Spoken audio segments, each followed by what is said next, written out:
Good morning, everyone. Welcome. And we are here again with our Distilling Wisdom from Books series. As a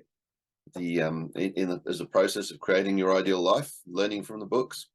And we're continuing our review of The 7 Habits of Highly Effective People by Stephen Covey. I found out that it's not pronounced Covey, it's pronounced Covey, because the audio edition I was listening to had a foreword by his son, and that's how he pronounced his name. So, okay, I got that wrong.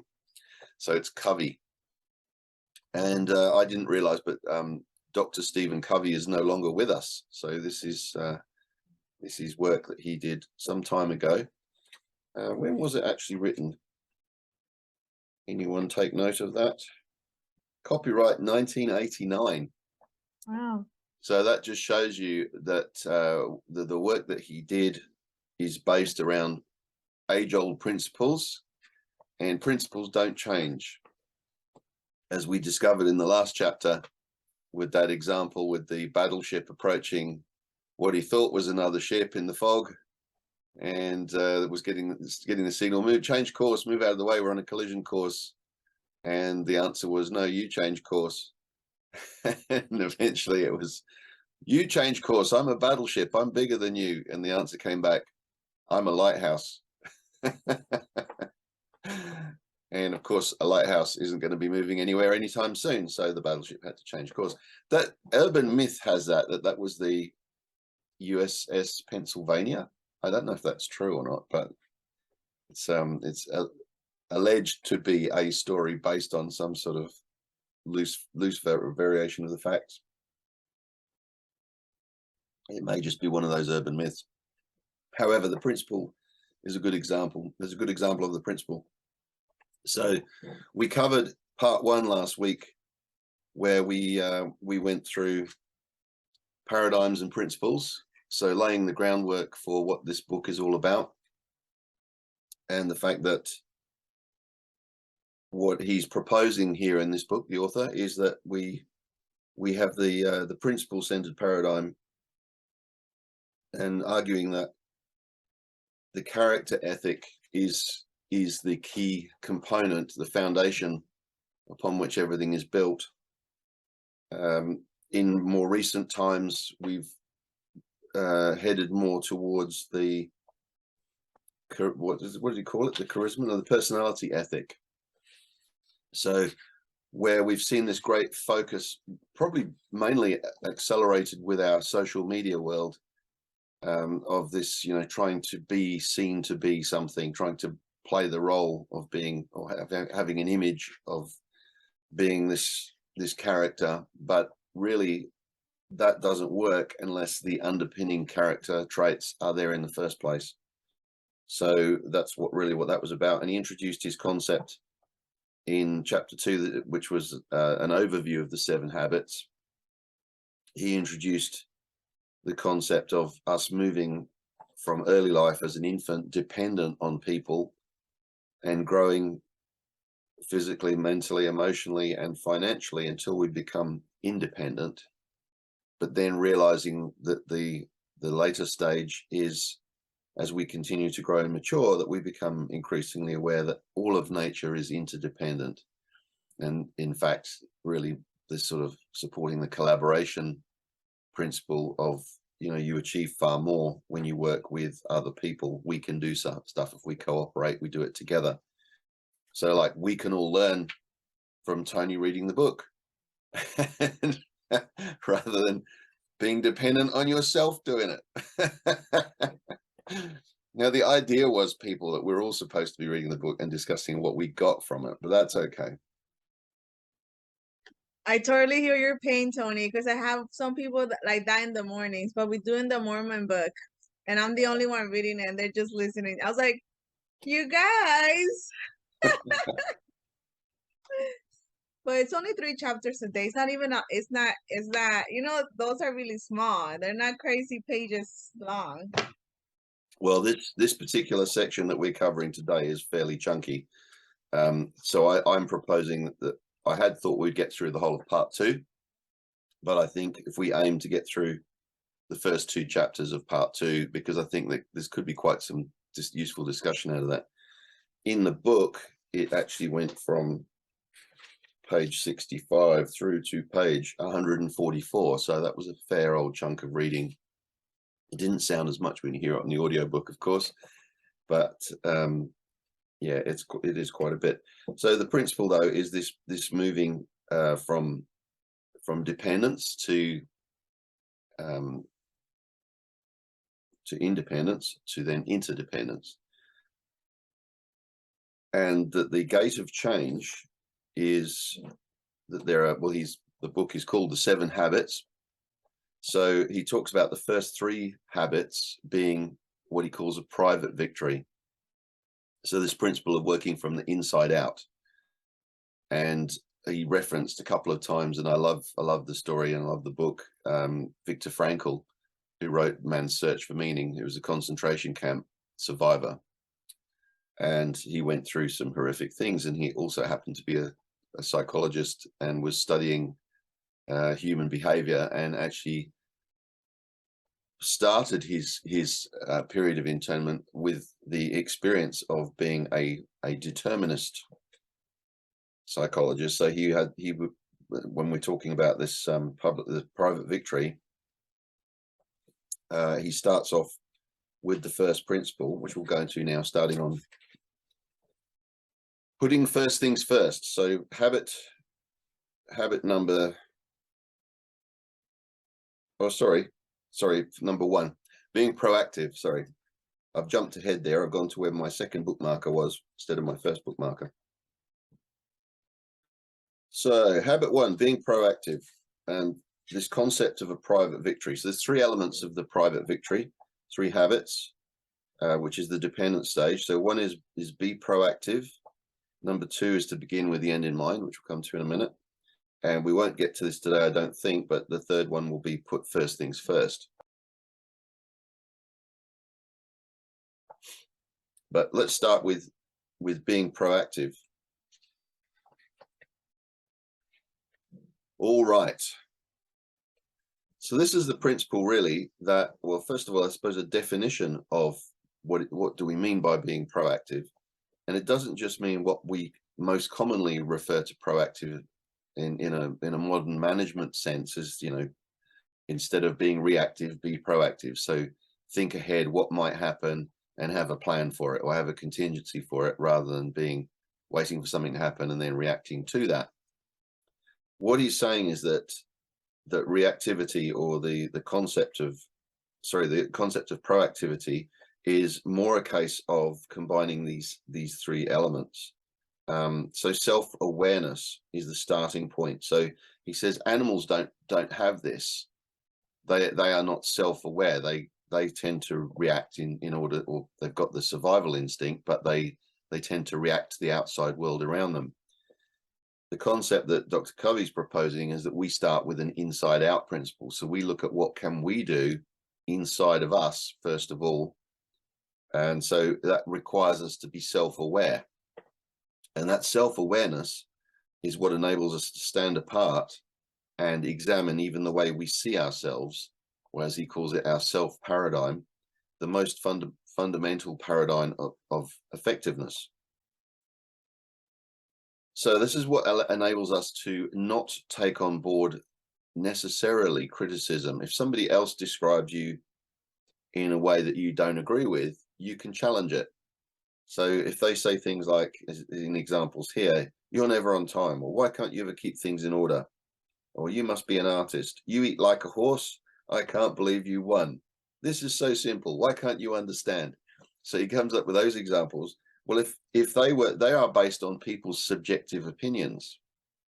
So just because someone else says, oh, you're always late, does that mean that you are? No, you can challenge that, and you can go, well, hang on a minute, that's probably a knee-jerk reaction to me being late twice or something.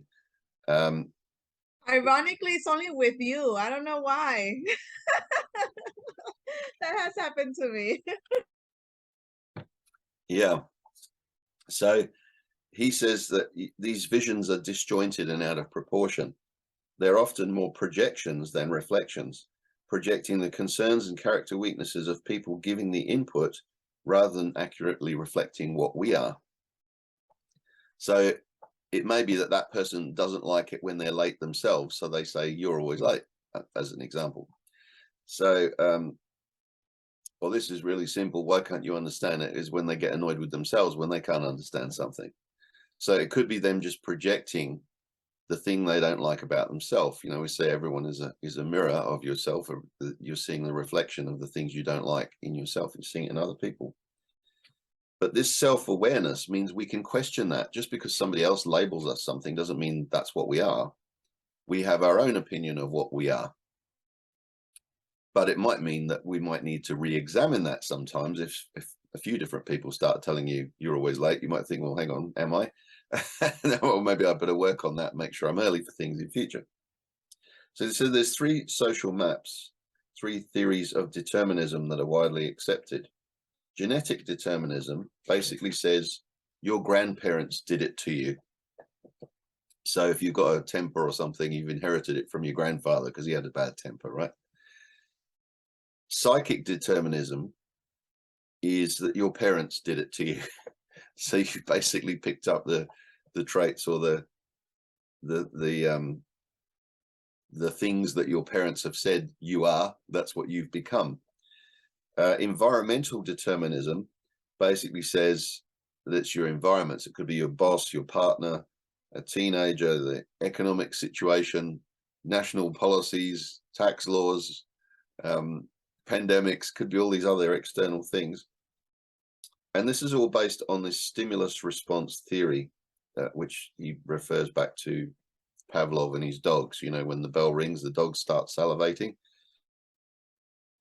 So he questions this, says, how accurately and functionally do these deterministic maps describe the territory? That old map describing the territory concept that we had last week. Remember where V had a big aha moment about understanding what that meant? Well, he gave the example of Viktor Frankl, and he went into the concentration camp in the background of being a Freudian psychologist. And so he was a determinist. He thought that whatever happened to you as a child would affect your character and personality for your life. But in his experience during the concentration camp years, in which he had awful things and most of his family perished, and he was tortured and all sorts of stuff, it says, through a series of such disciplines, mental, emotional, and moral, principally using memory and imagination, he exercised his small embryonic freedom until it grew larger and larger. This freedom being that he realized that no matter what anyone does to you, you have the power to choose how you'll respond to a situation. So even though he was in the most horrific situation, the concentration camp, he could choose to focus on what his future was going to be like once it was all over. And he could imagine himself lecturing to his students in class, and he could imagine a much happier life for himself beyond his current reality, which was being in these awful conditions. So the more he did that, as this embryonic freedom grew larger and larger, until he had more freedom than his Nazi captors. They had more liberty, more options to choose from in their environment, but he had more freedom, more internal power to exercise his options. In other words, they were their soldiers in this camp that they didn't particularly want to be in, having to obey orders. They weren't free. They were slaves of the army, if you like. They were doing what they were told to do. And even though physically they could do whatever they wanted to him, they could not affect his mind, because only he could affect his mind. He could choose to hate them. He could choose to be angry. He could choose to be sad. But instead, he chose to look for the little moments of happiness that he could find, and he focused on his future freedom. And in doing that, he became, in a sense, more free than they were. I thought that was a very powerful expression or example of how to put that across. I love that. Yeah. So this fundamental principle about the nature of man is that between stimulus and response, man or woman has the freedom to choose. So that's part of that self-awareness. So in addition to self-awareness, we have imagination, the ability to create in our minds beyond our present reality, which is what Frankl was doing. We have conscience, a deep inner awareness of right and wrong, of the principles that govern our behavior, and a sense of the degree to which our thoughts and actions are in harmony with them. And we have independent will, the ability to act based on our self-awareness, free of all other influences. So no matter what anyone else says about you or anyone else thinks about you, you can do whatever you think is the right thing to do based on your principles, on your guiding values and your guiding map of the world, I suppose, your way of looking at things. The other thing is that there's a difference between us and animals or even computers, is that we can write new programs for ourselves totally apart from our instincts and training. So we can literally reprogram ourselves to react differently, to respond differently to any situation. And you think about it, anything that we do, if it's a fireman running into a building to save a person out of a burning building, the response, the stimulus is the fire, right? And the response would normally be to run away from it and to not go anywhere near something that's too hot and you might get burnt. You can overcome with training and know that you have the confidence to run into that burning building and get somebody out. You've got the right protective gear on, obviously, and the breathing apparatus and so on, but it still takes training and a shift in your mindset to be able to do something like that. And there's been lots of other examples of that kind of thing, but anything where you have to do something that kind of goes against the nature's instinct is a matter of retraining yourself. And we as humans have that capability. So this proactivity, he said, is more than just what the management definition is of sort of taking initiative for something. It's the fact that as human beings, we are responsible for our own lives. We have the initiative and the responsibility to make things happen. Wow, that's powerful, isn't it? We can make things happen. I'm going to make my coffee drink myself. There we go. So look at the word responsibility. If you break it down into two separate words, it's the response and the ability to choose your response. I hadn't thought about it that way either. So in a lot of cases, most people are reactive and they're affected by their physical environment. If the weather is good, they feel good. If the weather's bad, they feel bad.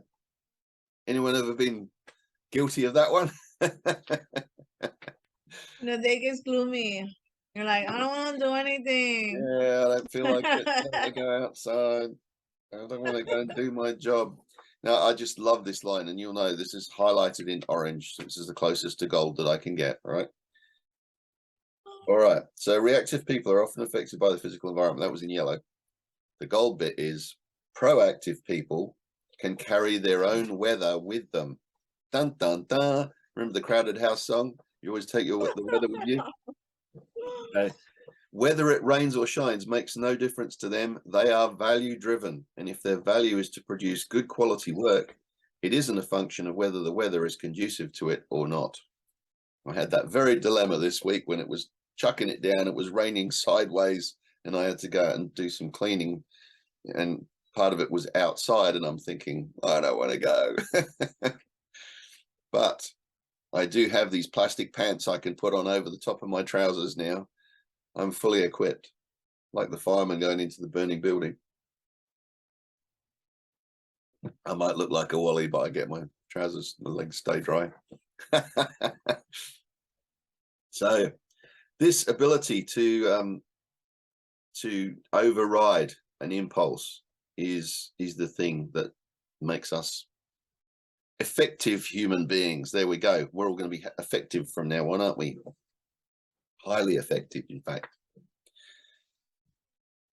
So there's a couple of good quotes here. Eleanor Roosevelt observed, "No one can hurt you without your consent." It's true, isn't it? In the words of Gandhi, they cannot take away our self-respect if we do not give it to them. Because he had a pretty tough time to start with, old Gandhi. You know, he was arrested and bashed about a bit and all that by the old British Empire people. But he had his vision of an independent India. Should have been an interdependent India. Well, I suppose it was really.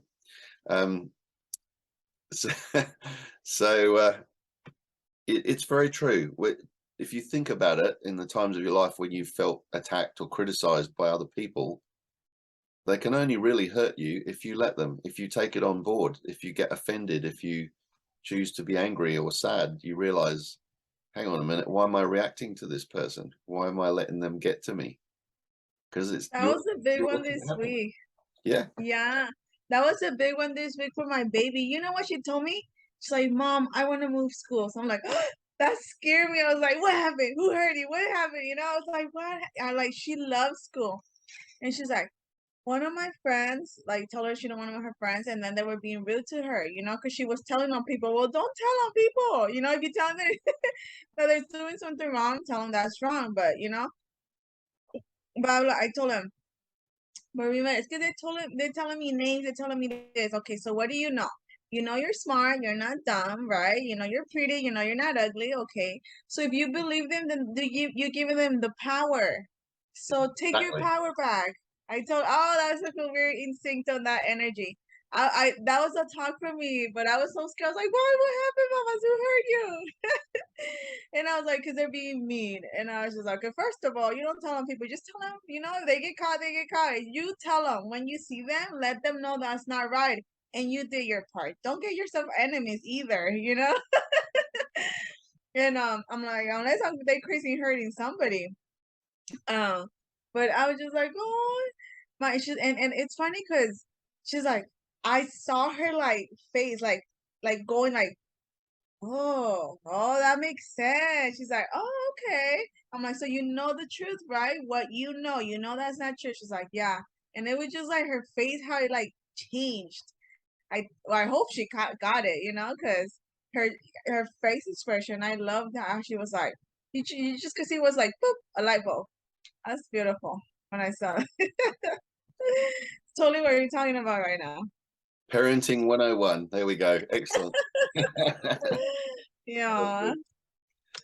So this again, I've sort of highlighted this as a summary in orange. It's not what happens to us, but our response to what happens to us that hurts us.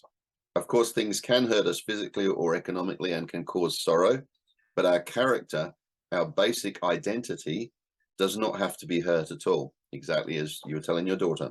In fact, our most difficult experiences become the crucibles that forge our character and develop the internal powers, the freedom to handle difficult circumstances in the future and to inspire others to do so as well. So there's another aspect to it. You don't just help yourself in doing that. Very often you set an example. And I was actually thinking about this as I was reading this, thinking about the huge outpouring of respect as well as grief for the passing of the Queen this week, and how so many people have been so affected to the point where they're queuing for 13 hours or something to have a moment of walking past the coffin to pay their respects. And it's this principle of living a life of service and setting an example of being above all the criticism and all the, you know, the anti-monarchy sort of the Republican movement and all that kind of thing that's gone on for years. In the Queen has remained above it. She hasn't let it get to her. She hasn't responded to it. The royal protocol has been to not really to comment on criticisms and so on, even though they've had more than their fair share of scandals in recent years. So Viktor Frankl suggests that there are three central values in life: the experiential, or that which happens to us; the creative, or that which we bring into existence; and the attitudinal, or our response in difficult circumstances, such as terminal illness. Obviously, things like that you can't choose the external event. You can't choose whether there's a pandemic or not. You can't choose whether you get a terminal illness or not, but you can choose what you're going to do about it. So he says that difficult circumstances often create paradigm shifts, whole new frames of reference by which people see the world and themselves and others in it and what life is asking of them. Their larger perspective reflects the attitudinal values that lift and inspire us all. So just a good point to add to your daughter here about taking initiative as an element here of this proactivity, is that taking initiative does not mean being pushy, obnoxious, or aggressive. It does mean recognizing our responsibility to make things happen.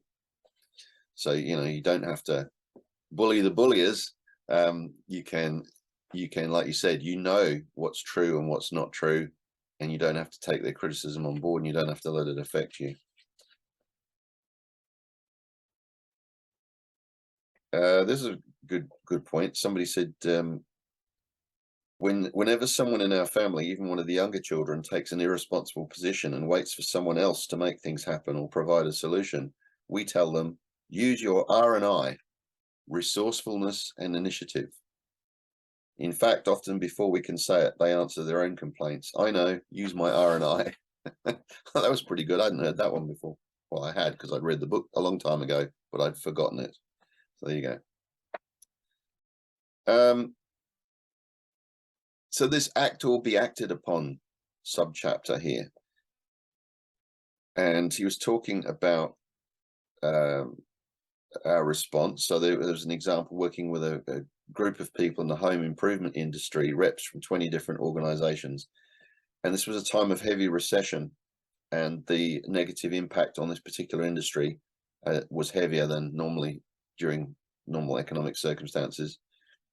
And so they were all pretty down and out about it, and saying, well, you know, we're in trouble here because of this economic recession.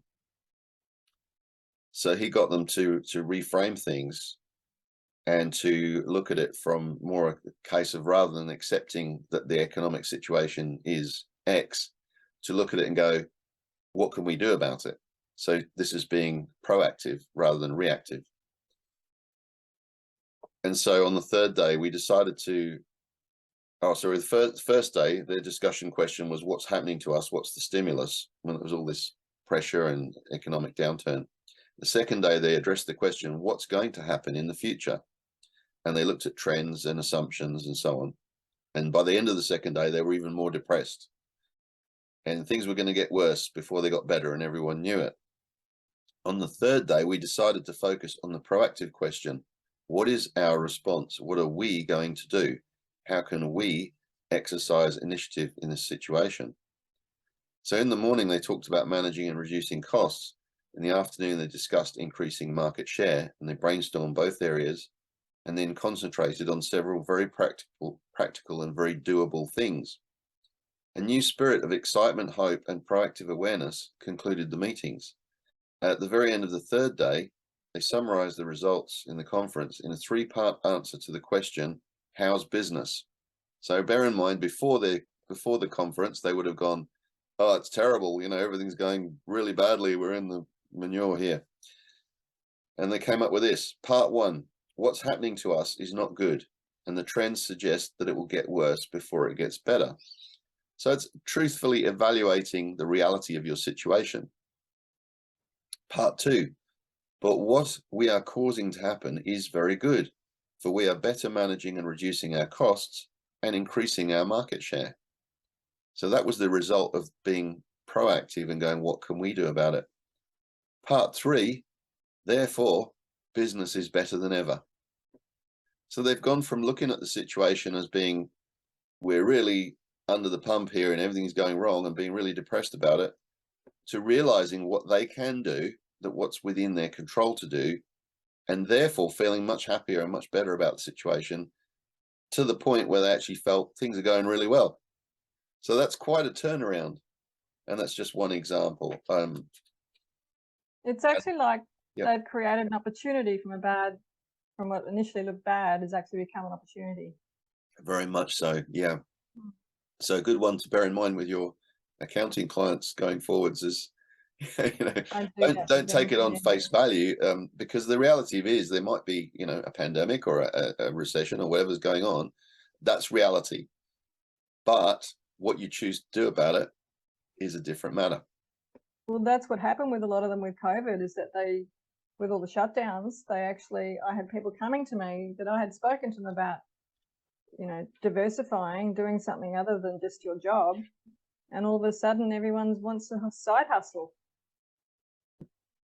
Yep. And some of those side hustles have taken over. Yeah, I mean, the pandemic was a great example of this, wasn't it, really? Another big thing was a lot of people working from home instead of getting in the commuter traffic and going into the city and, you know, working in an office. A lot of people realized that they could work from home instead. And now a lot of big companies in Perth, particularly where we are, you've got vacant offices because the companies realized they could cut down on their costs by not having that office running and having people working from home instead, which gives them more flexibility. The only thing is that the downside to that, some cases, a lot of people were missing the social aspect of communicating with people in the workplace and feeling a bit isolated sometimes. So it's not for everyone because there's a certain amount of self-discipline required to work from home and so on. But the point is, yeah, a lot of people have reinvented what they did or how they did it. So there's always a positive that comes out of any difficult situation. Very good. So he says that we can apply this principle to, you know, not just to business, but to our private lives as well, to family, to the way we conduct ourselves in a relationship. You know, instead of thinking, and there's a couple of examples. He says here, I can't do that. I just don't have the time. Well, something outside me, limited time, is controlling me. He makes me so mad. I'm not responsible. My emotional life is governed by something outside my control. No one can make you anything, can they? They can influence you, but they can't make you it. If only my wife were more patient, so someone else's behavior is limiting my effectiveness. I have to do it. Circumstances or other people are forcing me to do what I do. I'm not free to choose my own actions. So that was something that we covered with James Clear in Atomic Habits, was that changing I have to do it to I get to do it, because I'm actually still choosing to go and do it, whatever the it is. You always have that choice. So it's a sort of concept of changing your reactive language to proactive language. And I had a very, very good example of that with a client that I worked with, where she was doing a lot of this, and I caught this as a coach. I was listening to what she was saying and how she was saying it and where it was coming from, and I realized that the biggest problem was her own self-talk. You know, she was putting herself down all the time. She was looking for evidence that she was going to fail at whatever she tried to do, and so anything that went wrong was, oh well, there's another example. Obviously, you know, I'm not good enough to do this. I was going to fail. And I caught her with this, and I started to repeat back to her some of the sentences that I'd heard her say, and then I sent her this this document where I listed a whole bunch of these things, and I gave her the alternative script, if you like, of how she could look at it instead. And just the subtle things like changing "there's nothing I can do" to "let's look at our alternatives," and "I can't" to "I choose," or "I must" to "I prefer." So there's these examples in here. Just subtle shifts. Self-talk is so powerful. Not just self-talk, but the language we use around other people as well when we're describing, particularly we're describing the situation or our own abilities. A lot of people, you find when you listen for it, actually put themselves down quite a bit, which is really disempowering to do. I know V's done a lot of work on this as well. Well, and Stan, as a coach, is that, you know, and Yanni's doing it every day as a parent anyway. When you hear that self-talk, you hear those statements coming out, pick up on them, because it's quite important when you make somebody aware of where they're saying something that's actually disempowering them. Just that subtle shift and getting them to notice it themselves and then reword it can really have big sort of knock-on effects.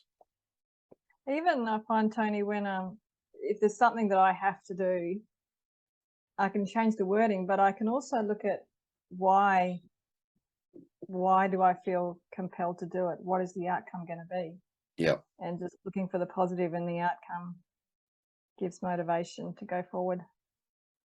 Yeah, very much. I mean, it's an old sort of management adage is when you delegate something to a staff member, you ask them to do something, don't just ask them to do it, explain why doing that is going to make a difference.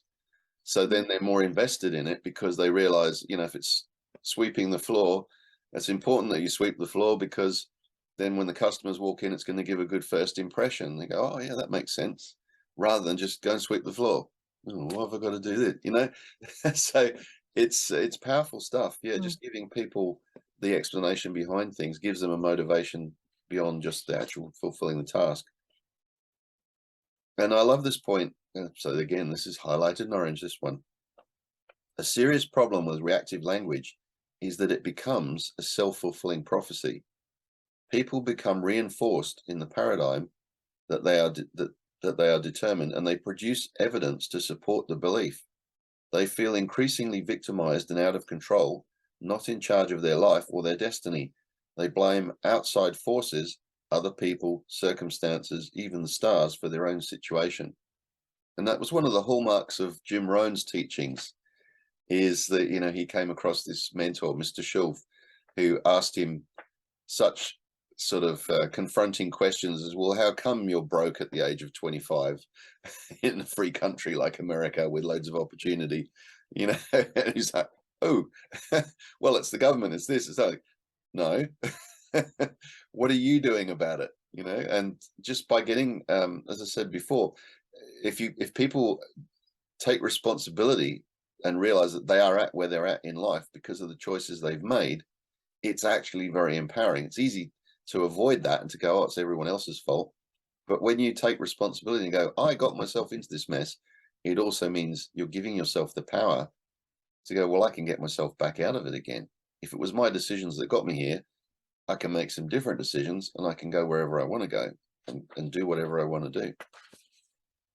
I'm going to add to that too, Tony, because I found that for me, having regrets about, okay, so I've done that wrong, you know, at the age of 25, with your example, I haven't made the money I want to make.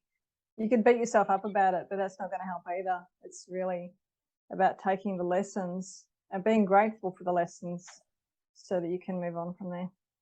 Yes, which he covers in this chapter as well, because he talks about you can't change the past. So, you know, what's the point of getting yourself emotionally affected about what you could or should have done because you didn't do it? It's gone. But what you can do is make different choices going forwards. And yeah, does it really matter at the end of the day if you didn't make that much money then?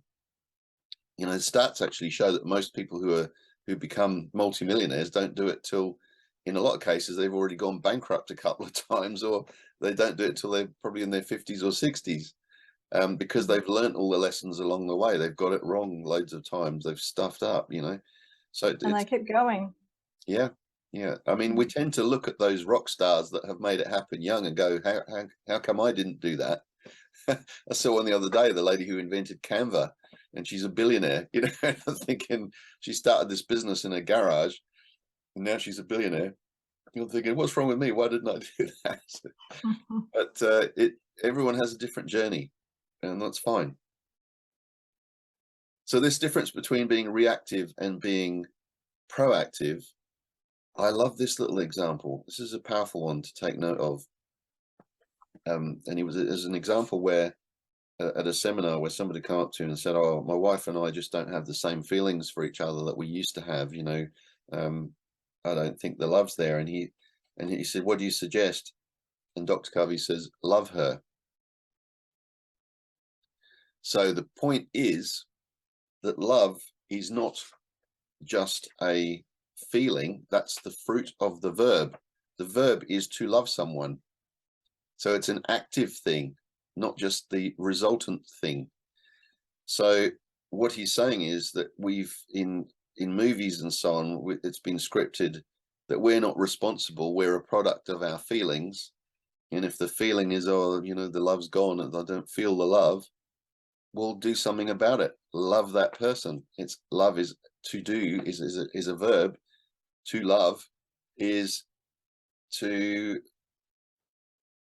love someone unconditionally, to give, to nurture them, to be kind to them, to, you know, do nice things, to treat them right. And in doing that, the feeling actually will come back. So it's very easy to go, oh, we're not in love with each other anymore. But what are you doing about it? Are you actually showing love? Are you giving love? And I thought this was a really powerful one. So he says, love, the feeling, can be recaptured. It's a value that is actualized through loving actions. Powerful stuff, hey? So he talks about, and he does a diagram of the circle of concern and the no concern being outside that circle. So the circle of concern and the circle of influence. So the circle of concern and the circle of influence, this one here, is where the things you can influence is sort of inherent and core to you. Then outside you, so this is working from the inside out, the outside of you is the circle of concerns. Those are the things that can come into play. But working on the circle of influence is the stuff we can control. Yoni's just left us to go off and pick up her daughter, so she'll be in listen only mode if at all, or she might come back on again in a minute. Circle of influence and circle of concern. When you focus more on the circle of influence, what you can control, it actually gets bigger because you are taking more control of your life. Whereas if you allow the circle of concern to overrun your circle of influence, that's when you're letting the outside world or other people dictate what's happening to you. So he says proactive people focus their efforts in the circle of influence. They work on the things they can do something about. The nature of their energy is positive, enlarging and magnifying, causing their circle of influence to increase. Whereas the reactive people are more worried about everything else that's going on around them that they can't actually necessarily do anything about. And there's where Jim Rohn used to say, you know, what's the situation like economically? Well, it's good. It's opportunity mixed with adversity. There's always some tough stuff going on out there some way or another, you know, petrol prices go up, whatever it might be, mortgage rates go up. That's the same now as it is in 10 years ago as it will be in 10 years time. There's always going to be some adversity, but at the same time there's always some opportunity. That's why some businesses during the pandemic went broke. Other people made an absolute mint. Why? Attitude has a lot to do with it, and reinventing yourself. If you can see that your industry is going to struggle because of that, well, reinvent yourself, do something else, find a different way of doing it, or find a response to that situation you can control and make it work for you. Sometimes easy to say, not so easy to do, but knowing that you can do it is probably the starting point, isn't it? Taking responsibility for it. So this direct control aspect is what he's talking about as the private victories. All right, so it's and I love this reference to the Alcoholics Anonymous prayer. That's a hard word to say. Anonymous. We share in the spirit embodied in the Alcoholics Anonymous prayer. Lord, give me the courage to change the things which can and ought to be changed, the serenity to accept the things which cannot be changed, and the wisdom to know the difference. So focusing on what you can do. And he noticed that the circle of influence is filled with the bees rather than the haves.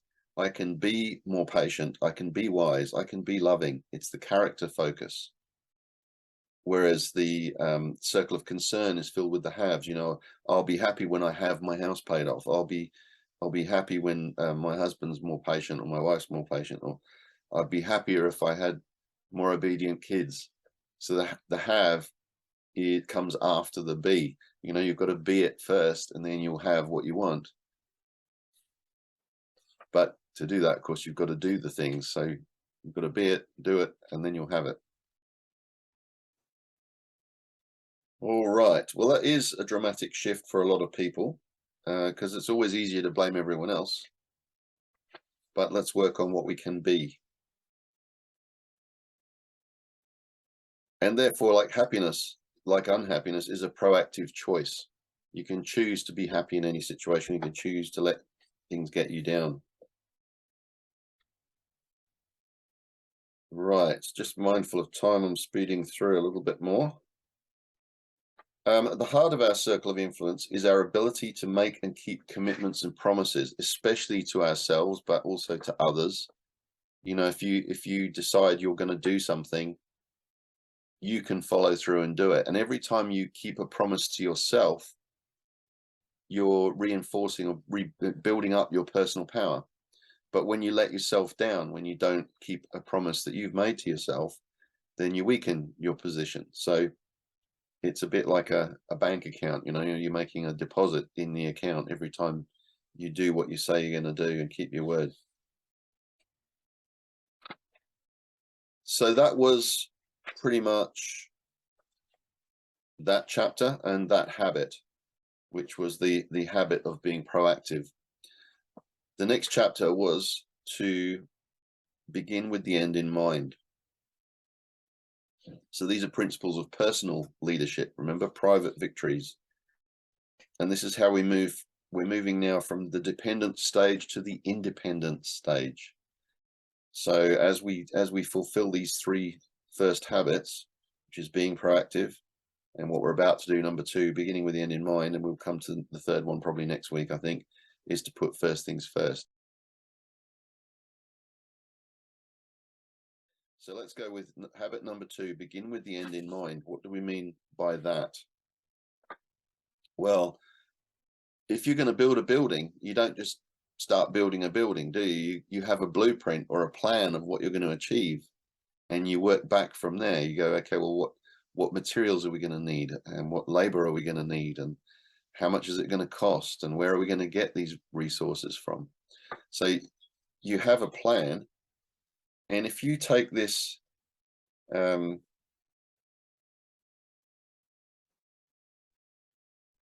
if you take this to the personal level, he takes it to is to consider your own death. I think I mentioned this last week. If you think about in terms of, if you were at your own funeral, what would you be wanting other people to be saying about you? What would you want your life to represent to people? What would you want to be remembered for? And that's something that most people never get around to doing, but thinking in terms of your life purpose or your life mission. What's it all about? What are you here for? So he says, you know, look at the people around you. What difference would you like to have made in their lives in terms of contribution or influence or inspiration? Or do you want to just have existed and that's it, gone, burn them, chuck them in the ground, whatever, you know, over, move on, and no one notices? How bad would that be? So visualize in your mind's eye, and, you know, start with thinking about somebody else, but he brings it around to thinking about your own funeral. If you were at your own funeral, what would you want people to be saying? Because one thing's for sure, we know we're all going to die, as much as we like watching vampire movies and immortal stories and that sort of thing, and live to be 800 years old or whatever. The reality of it is, as we've seen this week with the Queen, you know, if you make it to 100, you're doing extremely well. Most people, I think if you get beyond about 75, 80, you're doing pretty well. And that obviously has improved with medical advances and so on, will probably continue to improve. But it's fairly likely that we're all going to die. So one day somebody's going to be saying something about what your life meant. So he says, how different our lives are when we really know what is deeply important to us, and keeping that picture in mind, we manage ourselves each day to be and to do what really matters most. Are you squandering your time with, I don't know, Netflix and video gaming and social media scrolling and all that stuff? Or are you present? Are you with the people that you're with? Or are you too busy worrying about what everyone else is doing around the world, and you know how much of it really matters at the end of the day? I know I can certainly look in the mirror there with some of that. You know, there's times when you think, hang on, I just wasted half an hour looking at nothing there really. What was that for? Well, he says, begin with the end in mind is based on the principle that all things are created twice. There's a mental or first creation and a physical or second creation to all things. So this is very much a recurring theme in most of the books that we've covered, is that it all starts with a thought. Everything that's created starts with somebody thinking. Let's take a chair, for example. I need somewhere more comfortable to sit than on the floor. Oh, I know, I'll create this chair and then I can sit on that and I'll be more comfortable. I don't know, put some padded cushions on it, make it even comfier for my bum to sit on. And and I'll give it a bit of a backrest, and I'll have some arms on the side. That'd be useful, somewhere to rest my arm when I'm scrolling on social media with my mouse. So it all starts with somebody solving a problem, someone thinking about something, and then it's created. So I picked up on this little point. Most business failures begin in the first creation. And as an accountant, you'll get this one, with problems such as undercapitalization, misunderstanding of the market, or lack of a business plan. See, there you go, not having a proper plan, not getting the right advice. And for Yanni, the same is true with parenting. If you want to raise responsible, self-disciplined children, you have to keep that end clearly in mind as you interact with your children on a daily basis. You can't behave towards them in ways that undermine their self-discipline or self-esteem. Very good. So Yanni's already given us a great example there of talking to a daughter and saying, you know what's true. You know that you're a beautiful person. You know you're an intelligent person, good person. So giving them something to live up to. All right. Well, in lots of ways, even if we go out on a trip somewhere in the car, we sort of know where we're going. We've got Google Maps or whatever, so we can figure out what's the way to get from A to B. So that's what we need to do in our lives as well. Yeah, Tony, there's one thing I'd like to add to that too. It's Sure. come up in my mind, is the importance of mentors with that. So as a parent, you're a mentor. Yeah. And if you're going to get into business, how important it is to find someone that has already done what you've done, so you don't need to reinvent the wheel. Yeah, for sure. And I think we are all at times mentors to other people, and all times we also need to be mentored by other people. So it's realizing that and very often we become the greatest student as we become the teacher. When we're teaching somebody else something, we're going, hang on a minute, I should be doing this myself. Because And I find that teaching other people helps to reinforce and to communicate better, because I found that with my clients, like I develop a better product, like I've developed my business structures from listening to a client who was asking me all these questions, so that I could go, so you don't know that as a layperson, but you're a business person. So I need to add that into the whole process. I need to add that as part of the education. So definitely, as we teach, we learn. Yeah, for sure. Yeah, thank you for that input. And for the others as well, feel free to jump in if you've got anything you want to add. So we have these scripts that we reactively live the scripts handed to us by family, associates, other people's agendas, the pressures of circumstances, scripts from our earlier years, from our training, our conditioning. So a lot of the time, those scripts have come from people rather than principles. Somebody else's opinion, or someone's told you, a parent's told you that you're this or you're that. And, you know, you sort of lock that in as, oh, I must be because my parents have told me that. But no, you can change anything about yourself. You can learn a new skill. You can teach yourself just about anything. And these days, if there's anything you need to know, you can certainly jump on Google and ask, and you'll get 25 videos on how to burn out a tree stump or wherever it is that you want to do. You know, there's always somebody who'll teach you what you need to do. So habit 1 says you are the creator, which was that, you know, being proactive. And habit number 2, this habit of beginning with the end in mind, says that this is the first creation, is beginning with the end in mind. You're creating it in your mind, you're creating the end result, and then you're going actually putting it into practice and doing the thing, whatever it is the thing is that you're doing. So it's based on the principles of personal leadership, which means that leadership is the first creation. Leadership is not management, that's the second creation, which we'll discuss in chapter 3, habit 3. So as Peter Drucker said, management is doing things right, leadership is doing the right things. Management is efficiency in climbing the ladder of success. Leadership determines whether the ladder is leaning against the right wall. Very good. Could be climbing the wrong wall, there wouldn't be much help, would it? So to get this vision, we need a compass, which is, as he says, a compass is a set of principles or directions. Our inner compass will always give us the direction. All right. And I love this. I had to highlight this little quote. I thought this tickled my fancy. Efficient management without effective leadership is, as one individual has phrased it, like straightening deck chairs on the Titanic. Efficient leadership, but efficient management without effective leadership. Straightening deck chairs on the Titanic. So re-scripting and becoming your own first creator so that you can be proactive. So it's based on self-awareness, imagination, and conscience.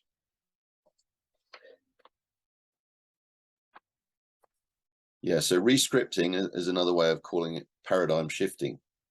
So the reference points, you're looking at different reference points. So real success is success with self. It's not in having things, but in having mastery, having victory over self. And this was an example he gave, a good story about President Sadat, who initially ended up in prison because he had offended King Farouk, and there was a conspiracy plot against King Farouk. And so he had some time while he was in prison to figure out what was important in life. And he realized that where he'd been brought up to pretty much hate the Israelis and, you know, not want anything to do with them, he realized that that was not really a helpful way of looking at things or a helpful attitude, that he needed to figure out through his paradigm shifting. He used his self-awareness, his imagination, and his conscience to exercise personal leadership and to change his paradigm and the way he saw the situation, and to work in his circle of influence. And so he then led the peace talks that ended up with the Camp David agreement. So he had the capacity and the self-awareness to completely change his whole attitude and the paradigms he'd been brought up with about, you know, all Israeli people are bad and hating them all, to wanting to build something useful with them and form at least a peaceful agreement and being able to maybe work together in some ways. And so he was quite effective in that regard, but it took a massive reevaluation on his behalf to be able to do that. So Dr. Covey goes on to talk about a personal mission statement. So this principle of, you know, working towards how you'd like to be remembered at your funeral. Well, having a personal mission statement or a philosophy or creed is actually taking the time to write down what's important to you. How do you want to be as a human being? What are the principles that you value that are important to you? You know, whether it's honesty or being kind to people, or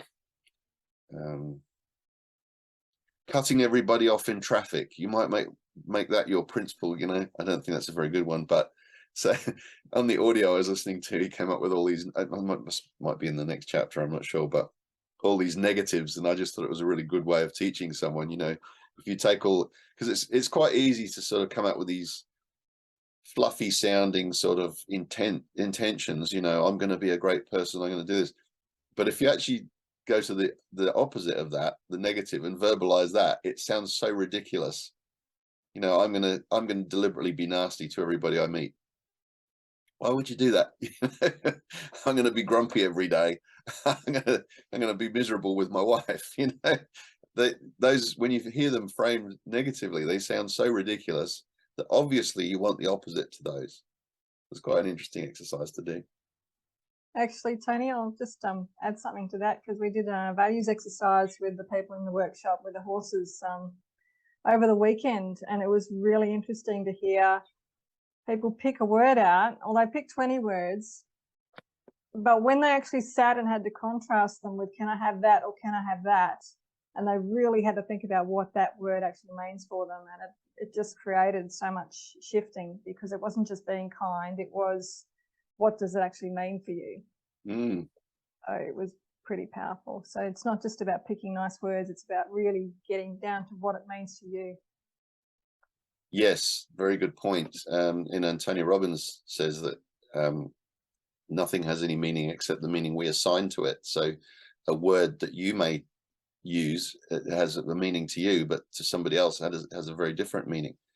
And that's always one of the problems with communication to start with, is, are you speaking the same language? You know, and if you want a good example of that, hire a person who doesn't speak English and try teaching them things. I've just had that experience recently. Yanni, you want to add something? And an example of that, it's so funny because I've been trying to not get negative words, right? Use negative words. So me and my baby, instead of saying it's ugly or it tastes nasty or I don't know, we say, oh, that's interesting, right? And then she cut her hair and I was like, you look interesting. And she was like, you're so mean. I didn't even think of it, you know? It was just like, I didn't want to be, you know? So okay, now she's here. Yeah. I'm like, that's a good example.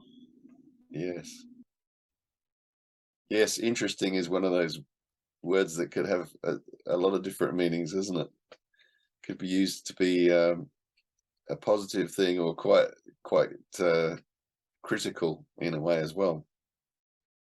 All right, so it gives you some tips on how to get this personal mission statement written. And so I'd highly recommend, if you haven't read this chapter yet, which a few of you might not have done yet, go back and look at this, because this will give you some great tips on how to write your mission statement, or update it if you already have one, to just look at these sort of prompters, if you like. Whatever is at the center of our life will be the source of our security, guidance, wisdom, and power. So security represents your sense of worth, your identity, your emotional anchorage, your self-esteem, your basic personal strength or lack of it. Guidance means your source of direction in life, encompassed by your map, your internal frame of reference that interprets for you what is happening out there. Our standards or principles or implicit criteria that govern moment by moment decision making and doing. Wisdom, that is your perspective on life, your sense of balance, your understanding of how the various parts and principles apply and relate to each other. It embraces judgment, discernment, comprehension. It is a gestalt or oneness, an integrated wholeness. And power, the faculty or capacity to act, the strength and potency to accomplish anything. It is the vital energy to make choices and decisions.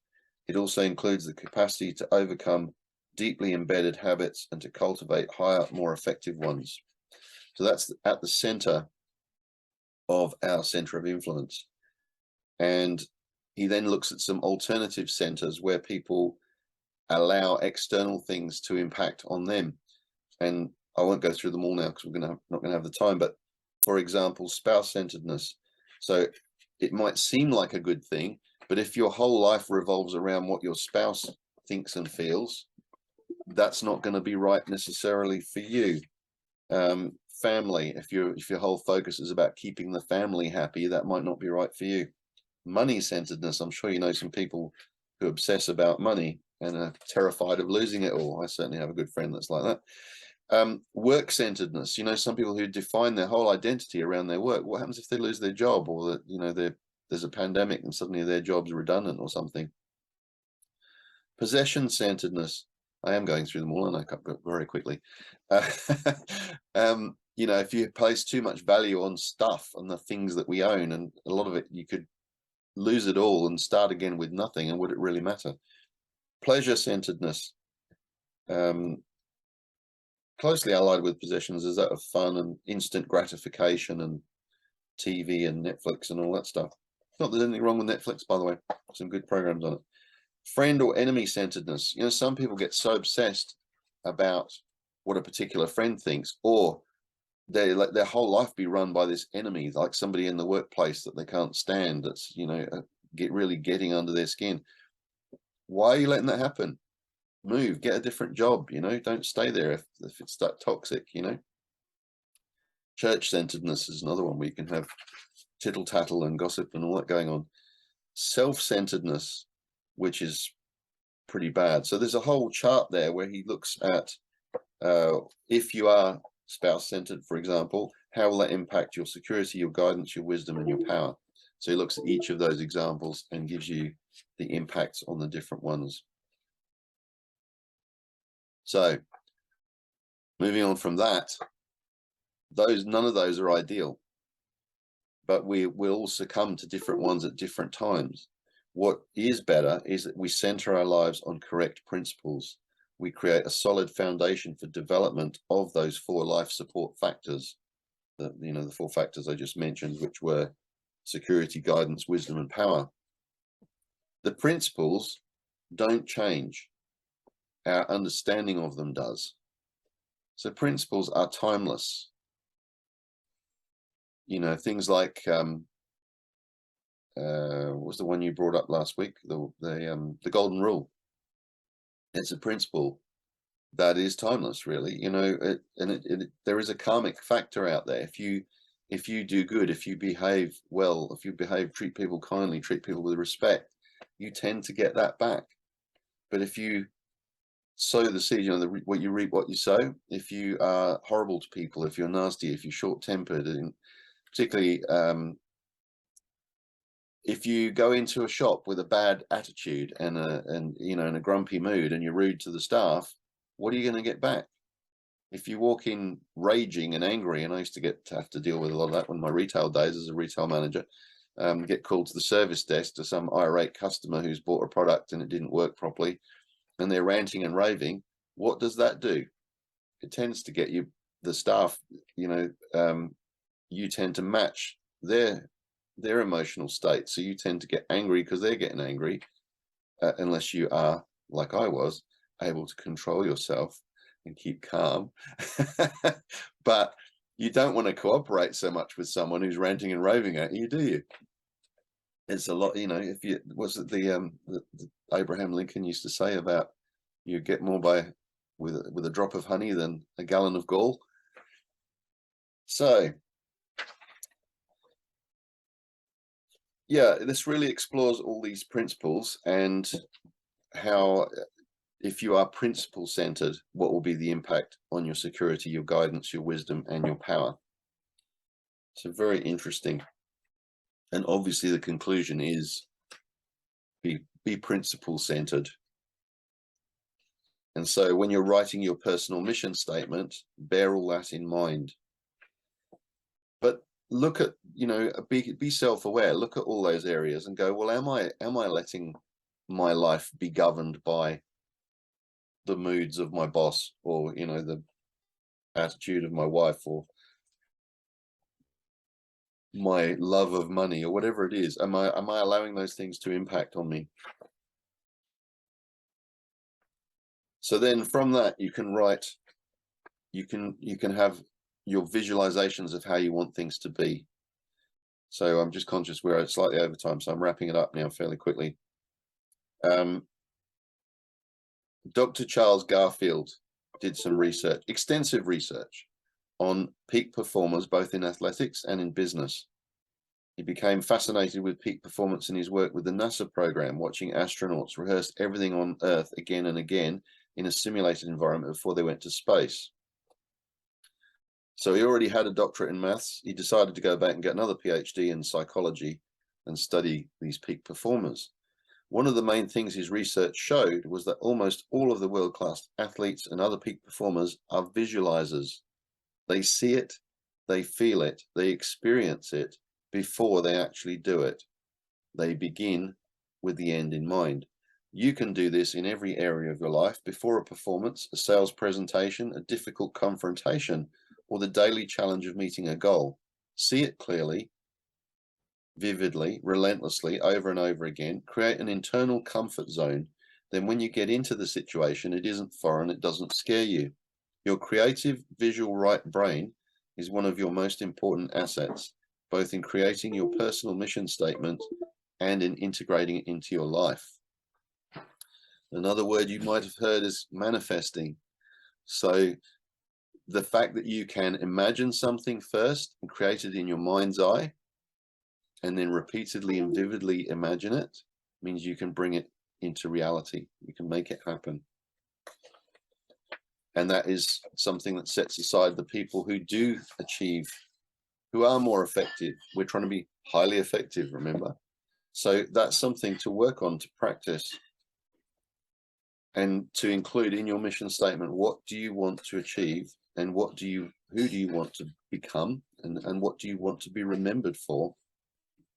So create your ideal life in your mind first, and then work back from there. Go, okay, what would I need to do in order to make that happen? What kind of person do I need to be? If I'm a lazy git who doesn't get off the couch and, you know, plays video games all day, and I'm not having a go at video games, well, I suppose I am really.